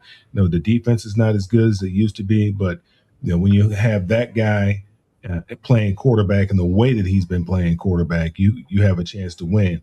And I know that he wants to get that monkey off his back. So he's going to pull that team and push that team to get them to perform at a level that they may not believe that they're capable of, so that he can finally get that championship that he's been desiring for such a long period of time, but that he's been denied, I should say, for a long period of time. Okay, Marvin. As a Jet fan, as a lifelong Jet fan, I hate the fact that these teams are in my division and these young gun quarterbacks are as good as they are, because the Jets are so far off from these two organizations. We saw a classic, man. We saw something that we're going to be seeing for the rest of our lives on ESPN, 30 for 30 and instant classics. Two quarterbacks, young in their prime still, going at it. Ultimately, the senior of the two, Josh Allen, MVP, reigning MVP, will probably win MVP this year. Well, he'll be in consideration at least. He showed who he is. Josh Allen is him right now. He is him. Great comeback win, great win. I don't think Buffalo, outside the running back, I don't know that they have a ton of talent at receiver, super explosive guys, but he's making it happen. So yeah, this will go down as a classic with two great quarterbacks. I think, as I said, Drake May is the real deal. We're seeing that young. He's showing us not so much what Lamar and Pat showed us in year two, but he's showing us something like that, right? So we know this guy is not fool's gold. They have something in New England there. So yeah, it was great. It was a great game if you love football. Great if you're an AFC East fan. And I think Josh Allen is just on his way to an MVP season. Great stuff all the way around. So look forward to having Ben next week. Obviously, had some technical difficulties. What I'm going to do, though, out of respect to Ben, is I had an Urban Meyer topic I was going to talk about. I'm going to wait on that next week and add more Florida coaching news to complement it. And we'll stay with the rest of the game plan here today. With all due respect, because he's a Gator, I want to make sure he gets to take a piece of that action. But I'm going to talk about the Miami Hurricanes instead, because obviously during the opening week they defeated Notre Dame 27-24. Obviously, the loss haunted the Irish. Well, obviously, as a result, declined an invite to a bowl. We talked about it on Saturday. But the good thing is these two teams will meet next year in South Bend, and Candy and I are looking to go to it. So, anyway, Stephen, I'm going to ask you, what are your thoughts about the Miami Notre Dame rivalry? It's one of the top rivalries in college football. It probably will be for some time. So it's unfortunate. Notre Dame shoots themselves in the foot with how they go about business as a college football team, seeing themselves on the outside looking in for the college football playoffs. Maybe this is a matchup we'll see when they finally decide to nut up and pick a conference to kind of play in instead of doing the nonsense they do to try to maximize their money. So greed cost them this year, and hopefully they'll go back, lick their wounds, and finally make a conscious decision to be a part of college football as a whole. Other than that, listen, this is going to be one of those rivalries that we'll probably be talking about, as much as the other ones that we'd already named for the next 30 years, 50 years, however long this earth decides to spin, it'll probably be one of the bigger rivalries. So, not much to really else add to that one. Candy, you go. Yeah, I mean, it's been a rivalry because these are two historic franchises that have been around for a long time, and that makes a big difference. And they've played each other how many times? So, yes, Miami got them this year. It'll be interesting to see, next year. Yeah, Scott, I can't wait to go. I've never been to Notre Dame to a game, so that'll be pretty cool. But yeah, it's a rivalry that dates way back, and whenever you have those that go way back, it's always good. Yeah, that's a bucket list item. Tommy and I have talked about before. I'm sure you've probably been there. Candy and I are looking forward to it. And I've seen a few Miami Notre Dames before. I've seen them whip the Irish and seen some classes, but we saw the opening night of the year was just truly unbelievable.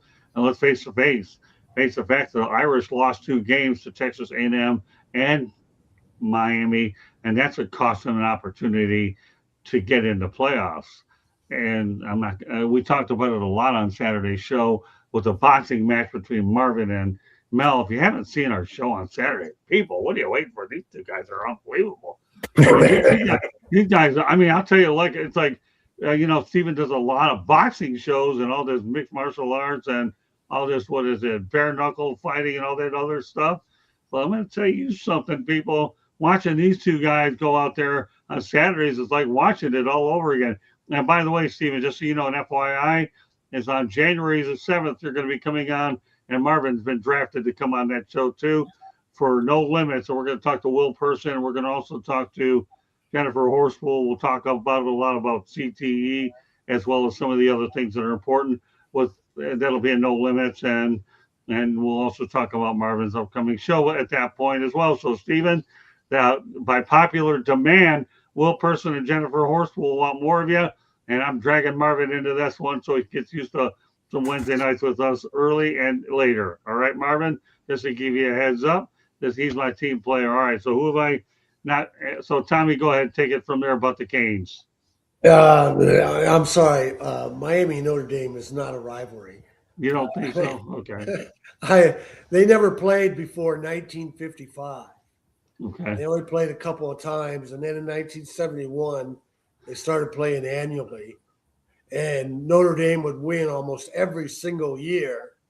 And if it wasn't for Howard Schnellenberger, Miami wouldn't have started winning games. And if it wasn't for Howard Schnellenberger rebuilding the program, Jimmy Johnson probably wouldn't have cared about that job and then taken Miami to another level. It was a 10-year rivalry fueled by the ESPN age, which included the ridiculous 30 for 30 convicts versus Catholics. That's a story. Some dumb guy who had a chance to be a walk-on player on Notre Dame basketball to live out his dream throws it all away so he can sell T-shirts simply because some slogan caught on. I'm not buying it. It's not a rivalry. They had to quit playing. They didn't play after the 1990 season. It's not a rivalry. Okay, well. Yeah, Tom, he kind of stole my thunder, but yeah, it is really not a rivalry.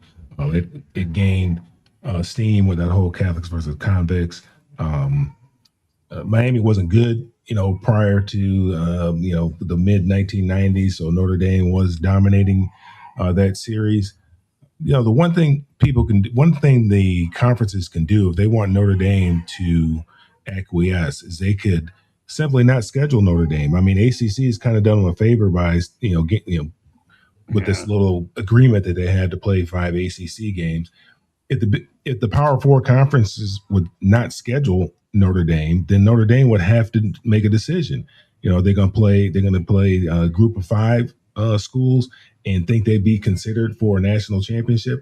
So I think there's a couple things working. I think there's money out there. I think the networks kind of like Notre Dame being an independent, because if they really wanted Notre Dame to join a conference, all they got to do is squeeze them out. And they got, Notre Dame has to make a decision. You put them in a corner, they're going to make a decision. They're not going to stay they wouldn't stay independent. They'd have to join a conference. All right. Yeah, that's a storyline we're going to be monitoring a lot, and that's why I wanted to bring it in front of this group as well, especially with Tommy on the panel, because if there's anybody that knows about college football more than you, I'm looking to find him, because I got him sit right here on our set, and Mr. Shanahan, who will be, by the way, who will be on the Sports Exchange tomorrow night. He'll talk more about the Shanahan report as well. Love to have Tommy. He's been a good friend for a while. All right, Marvin. Listen, Notre Dame has chosen to make that independent money, and they prioritize that over winning championships. That's the bottom line. And the fact that the AD is going on this national tour crying to everybody is embarrassing. Right. This is what they created. They want to make money. You know what I'm saying? They got a huge endowment, and it's the NIL era, and they trying to make this money, keep it for themselves, and not have to share with these conferences.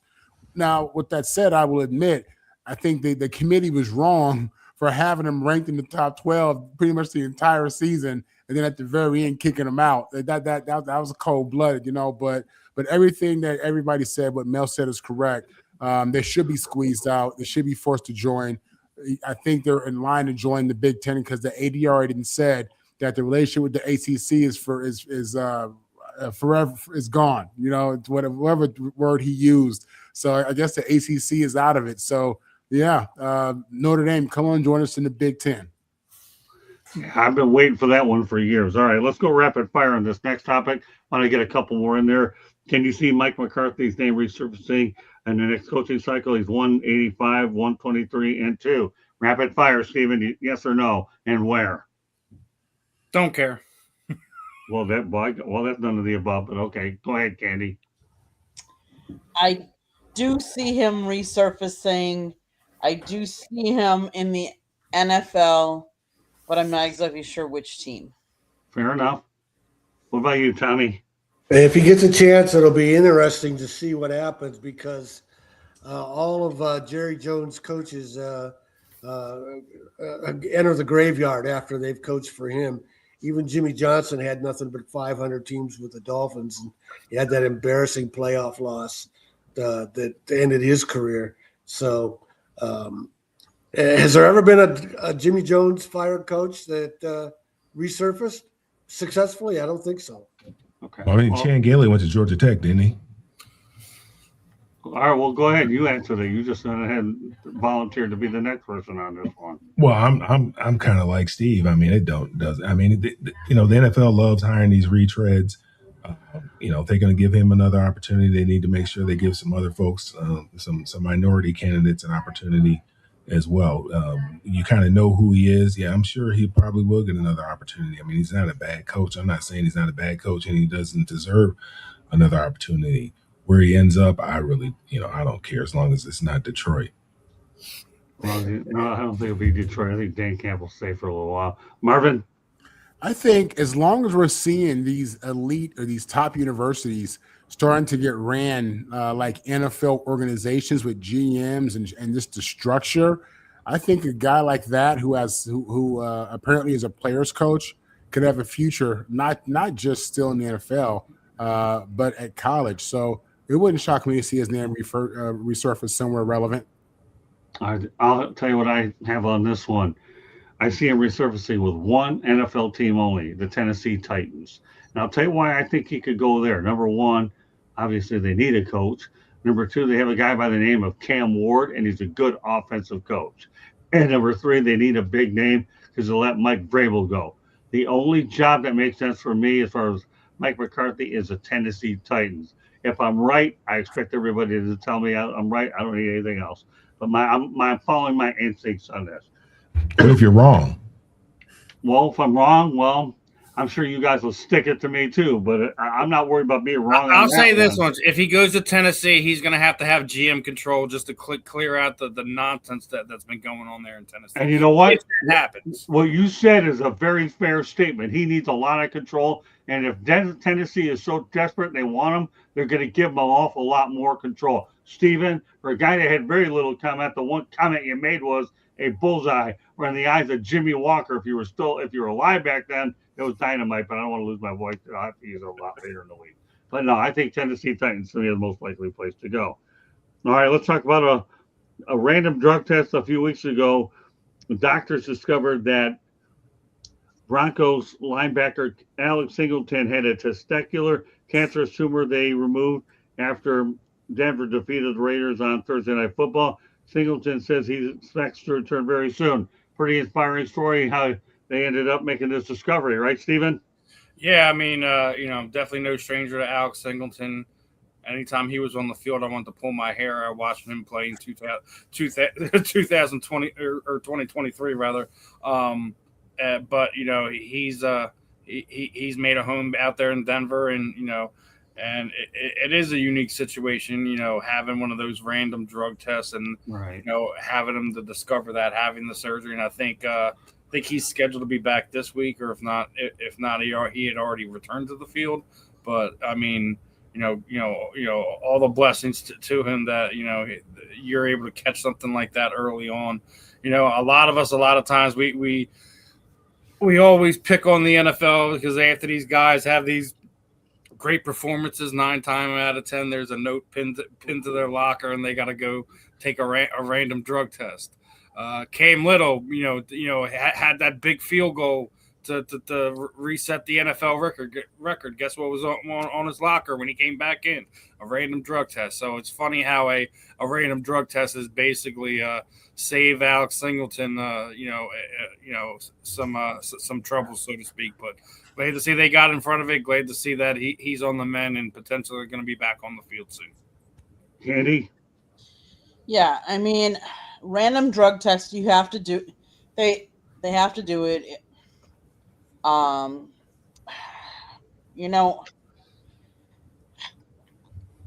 glad that they found what they did when they did, because who knows if and when they would have found it if they didn't do this drug testing. So hopefully they can take care of everything, and everything will be on the up and up afterwards. Tommy? Yeah, it's an interesting story. I guess the cancer that he had escalated his testosterone, which led to all this. So it's a very interesting story, and that also that he's been able to recover from it. But it makes me wonder. These guys in the Tour de France are always coming up with the crazy excuses for why they tested positive for something. I'm afraid this gives the Tour de France guys another excuse to make. Boy. Okay, go ahead, Mel.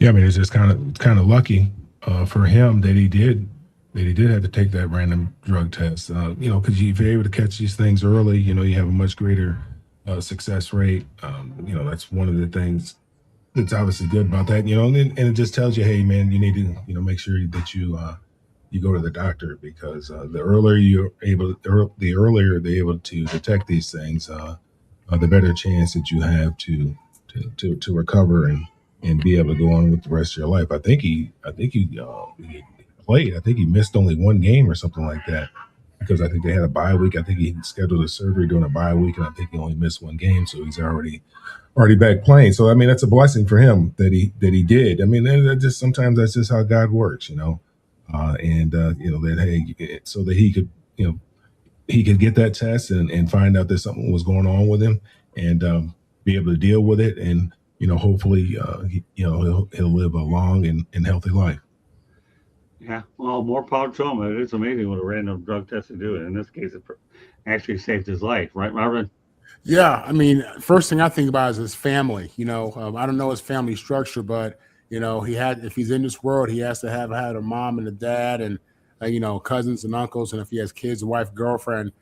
These are the people you think about in those moments, man. When you get that kind of news, football becomes very small. Your celebrity becomes very small. What it comes down to is you realize how close you are to not being around the people you love the most. So. Great story. Anything that brings cancer awareness or testing awareness, even though this was an accident, I'm all for it. And, just happy for him and his family that things are going to work out. And then for all his fans, obviously, who admire him for what he does in the field, happy for them as well. Okay, another interesting topic. Glenn, I have a couple running backs on here because there is a split in coming. 49ers plan to avoid the guaranteed money on wide receiver Brandon Ayuk contract to 2026, citing reasons a failure to fulfill contractual obligations. He's missed meetings and declined to participate in other team activities in recent months. This guy is he's toxic if I've ever seen a player that's toxic, Steven. Listen, I seen this coming a mile away. First off, he didn't want to. It's not he didn't want to do team activities. He was doing his rehab with his own people on his own time. He said he was ready weeks ago, and I think this is all about them trying to not eat that contract. They're trying to find a way to kind of avoid it and just you know kind of go another way. But I think it's funny. We look at this team. What we're less than 2 years removed from a Super Bowl trip. Now both Debo Samuel and Brandon Ayuk is finding their way out of San Francisco. Right. Like, listen, I know Brock Purdy has got them 49ers back on track. He was a little banged up throughout the season. Found his way back in there, but they're a tough football team. They got 9 wins at this point in time. That they're looking like they're going to have to come to Philadelphia for the first round of the wild card. So, a lot of good things going on in San Francisco, but this one's got to really scratch your head. I wouldn't be surprised to see him, next season wind up on one of these teams hungry for an additional weapon. Maybe he finds his way to Dallas. They don't find a way to re-sign George Pickens. I can see him added another piece to the Texans. And we were just talking about the Tennessee Titans. If you get a coach and you get a new structure put in there, and you want to give Cam Ward a weapon, that'd be another optimal lining spot. But it really makes you wonder, how did you have the 2-star receivers basically run out of there in 2 consecutive years, and one via trade. This one looks like he's going to be cut and or released. But weird situation. Brandon Ayuk is at one point in time was one of the best route runners in the league. He gave my Eagles fits in that 2023 season that saw them win the NFC. So it's gonna be interesting to see not only what happens with it, but how do you replace that? Because if you look right now, that's probably one of the few weaknesses that the 49ers have is that wide receiver room is getting thinner and thinner by the day. So gonna be interesting to see how it plays out. Candy. Shanahan said, "We've been playing this receiving group all year. I really have been hoping he would come back all year, but not at one point was I really planning on it. It would have been a great bonus. That would have been awesome. We'd love to have BA out there. We'd love to have that type of player, but it's something I realized early on wasn't going to come for a while, and there was nothing that made me sit there and think it was going to happen soon. I think the rest of the team he thinks of the rest of the team also. Adding to the drama, Ayuk has not been with the team at all, and so the indicators are there that he's severed, completely severed, with no chance of an eventual reconciliation with them at all.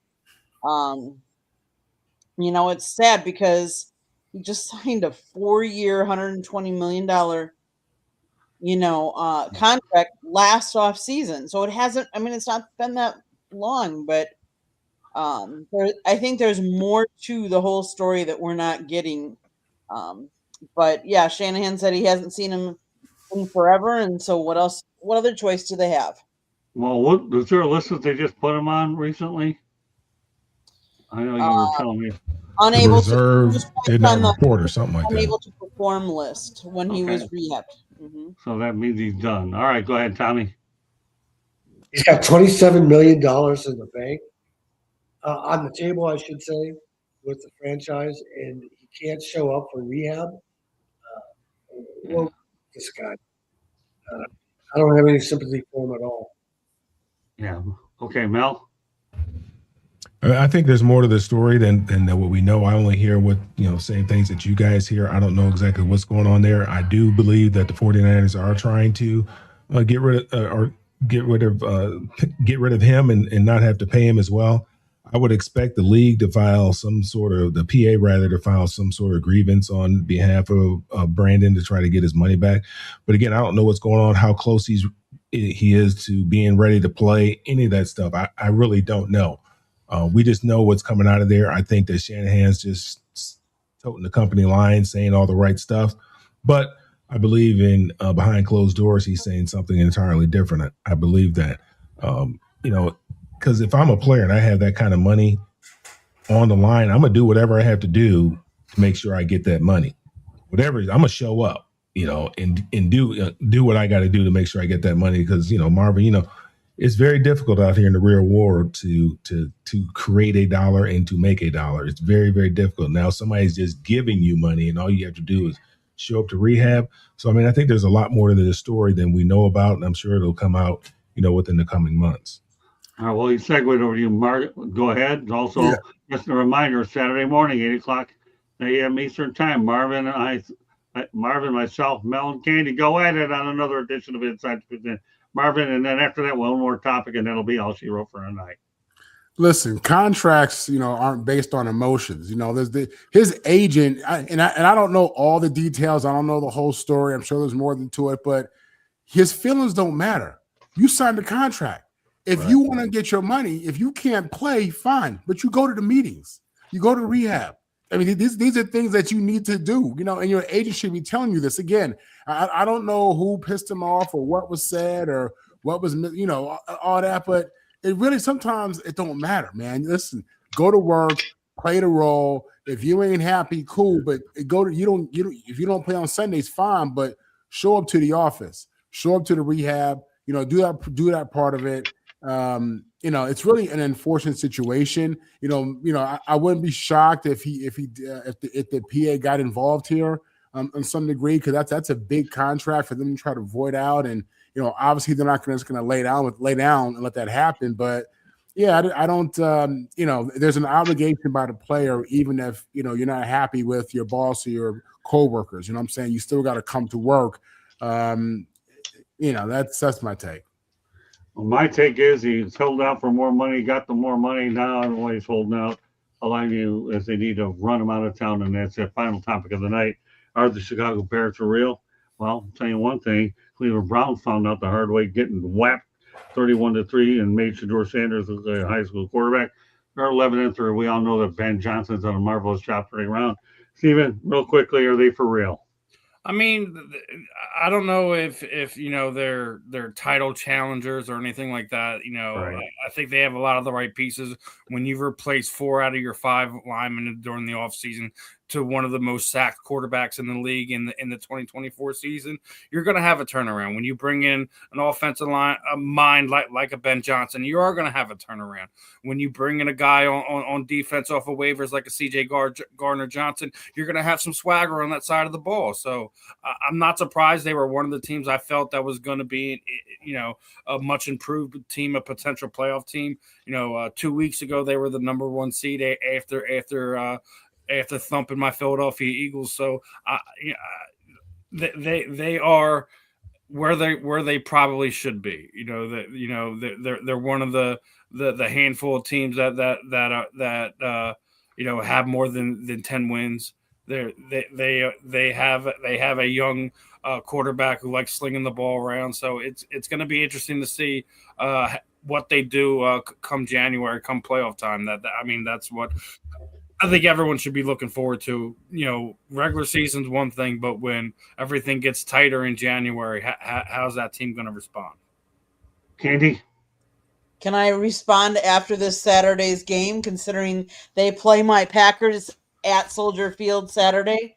At Soldier Field, but you're missing Micah Parsons now. Oh, seriously? Yeah, stick it through that way. You just lost your superstar on defense. It's you're in some little bit of trouble right there, Miss Candy. Next hey, man, you better not get in trouble with her too much. Remember, she helped you out. Don't piss her off.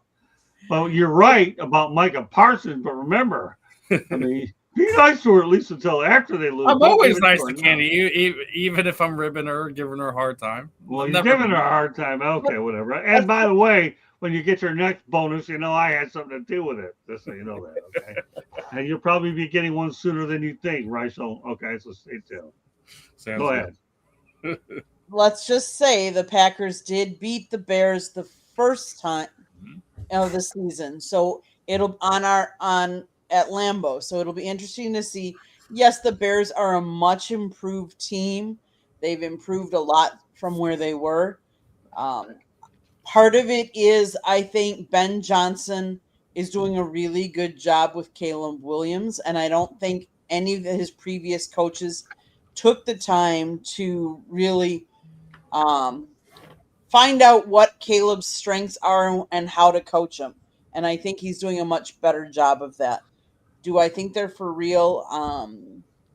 I've said any given team, any given Sunday, depends on who they're playing and what injuries are on the team that they're playing, because we've seen a lot of big key injuries this year as well. So I'll reserve and we can talk about it next week.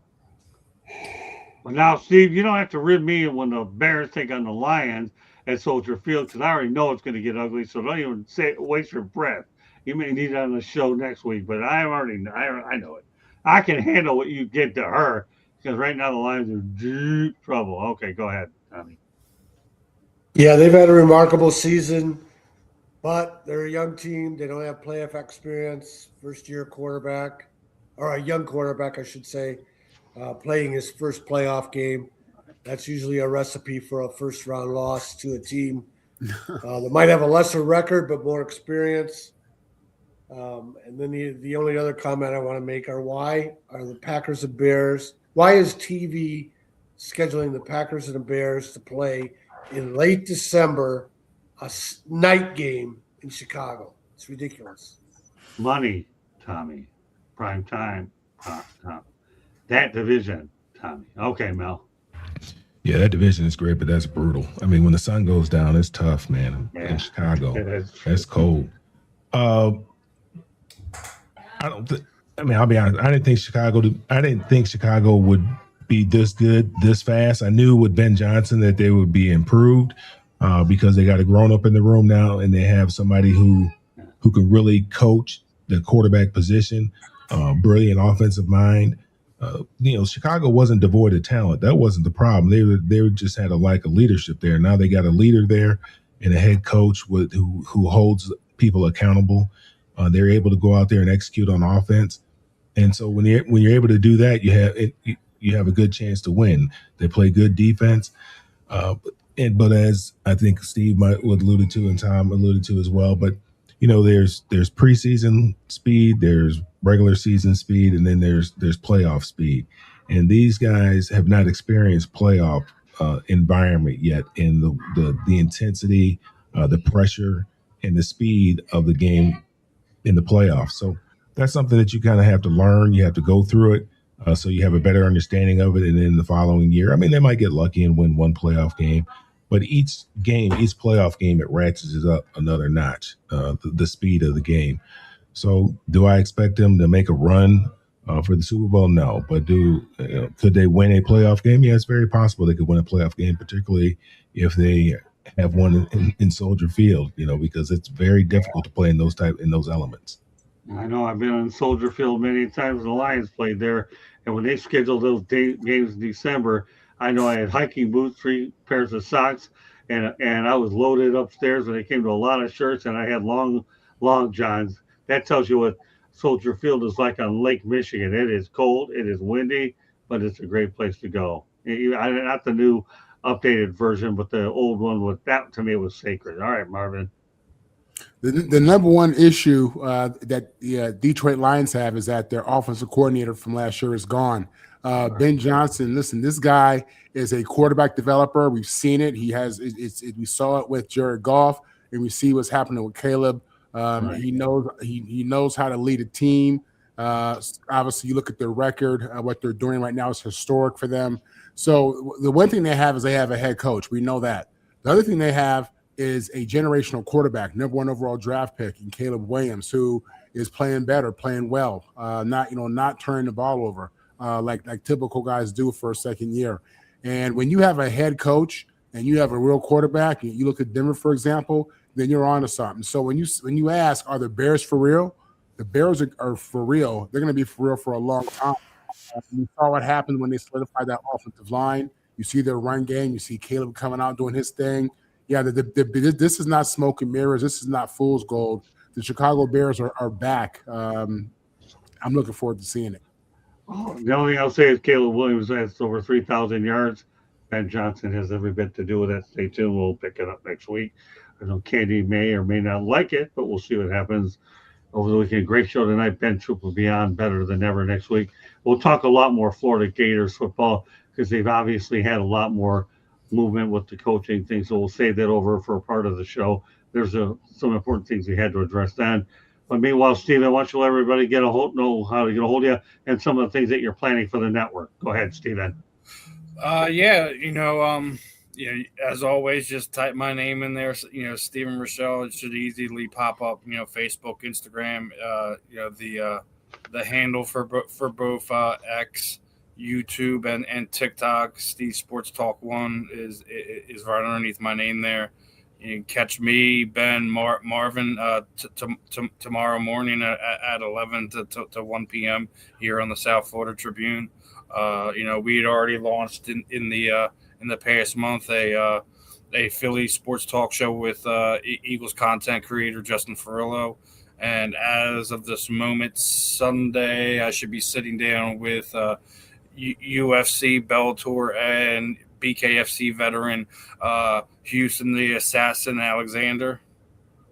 Should be hopping on with me. So he's got a bare knuckle fight going on in Omaha, Nebraska, early in January. Got a lot of fun stuff playing. We're 19K away from 1 million views here on the channel. Yeah. So the giveaway is getting closer and closer. and it's almost a complete certainty that Eddie Prather's going to be the one that walks away with it at this point in time. But we're also getting closer to 2K followers on the channel as well. So, guys, make sure you like, subscribe, share, and there's going to be plenty of opportunities for multiple different giveaways. The Crystal Van Wyck interview, she said she's going to throw us some signed gloves to do for our next giveaway as well. So we got athletes donating stuff. We already got a few of our guys on air, got some stuff for some of our giveaway packages. So just make sure you guys are engaged. Great stuff, Stephen. Of course, don't forget, Saturday mornings, we have another edition of Inside Picks, and Candy and I, Marvin and Mel, we go at it, and I watch these two go. It's unbelievable. So 8 o'clock a.m. Eastern time. I know it's early, but these guys are energized early. Candy, quick station break, then we'll turn over to the rest. We have about 2 minutes to get this business accomplished. Go ahead, Candy. South Florida Tribune Publishing Company published a book, Lessons from the Microphone, Tuning into the Enduring Wisdom of Visionary Leaders. It is written by our host, Scott, the Motor City Madmouth Morganroth. It talks about his 40-plus years in the industry, how it has evolved and changed. Old school media versus new school media. It's available on Amazon, Barnes & Noble, Kindle, Google, and Apple Books. There's also a link on our website, www.southfloridatribune.com, where there is a plethora of great content, so go check it out. If you like to listen to podcasts, you can find us wherever you get your podcasts. If you want to advertise, sponsor, or be on a show, you have to email us at southfloridatribune@gmail.com. Last but not least, if you see that red subscribe button in the lower right-hand corner, that means you have not yet subscribed to our channel. I don't know what you're waiting for. Just do it. Click it, like us, share us, and then turn on all your notifications so you're notified every time we go live. Back to you, Scott. All right, Tommy, go ahead. Put it out there. Tom Shanahan .report, Shanny4055 on Twitter. Today at the Duffy Doherty building, new football coach Pat Fitzgerald would have received a package from me of my books, the 2 best books in the country on the full story of college football integration. You can go to my website, tomshanahan.report, and buy those books. Tommy will join us tomorrow night, Sports Exchange of the Shanahan Report. Tommy will give us an update about what's going on with the Shanahan Report, won't you, Thomas? He'll give us some updates about your writings and all the good stuff that everybody can find. You're a great writer, an author, and you'll have an opportunity to get more than 30 seconds around, probably about 2.5 minutes if you want to go that long. Tomorrow night will be yours. All right, my friend? Sounds good. All right, Mel and Marvin, take us home. Yeah, you can catch me on all the social media at Mel Farr Jr. Follow what we have going on here for the youth in Georgia and in Michigan at melfarsuperstarfoundation.org. Okay, Marvin. Marvin Powder III, Marvin on the mic. You can catch me here with the South Florida Tribune Tuesday evening, Wednesday morning, Wednesday evening, and Saturday mornings.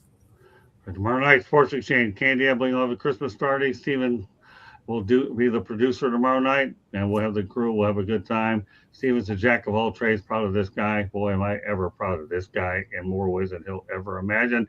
But that does it for this edition for 108 Stitches Baseball Talk. I want to appreciate all the people that have been looking in on the show. Pigskin, Scott. Yep. What did I say? You said it. You talked about baseball.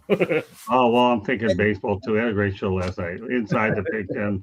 Baseball, I'll tell you one thing, though. We have 2 shows of baseball, too. We do a lot. But, all right, just to show you when I talk fast, I don't talk fast accurately like Candy Ebling does. She's no better. She learned from me, but she's eclipsed me in that department. But so I'll do a video and audio replay that does it for this edition of Inside the Big Ten. Loud enough and accurate or not, you know it. So on behalf of my great crew, Stephen Reichel, Ben Troop, Candy Ebling, Tom Shanahan, Mel Farr Jr., Marvin Paul III, Scott Morgan, Motor City Madmouth, thank you for joining us. Lots of great programming the rest of the week. God bless everybody, and we will see you tomorrow night at 9 o'clock Eastern Time on the Sports Exchange. And, of course, we have Saturday. We'll have some great shows then. God bless everybody. Enjoy the football. Bye now.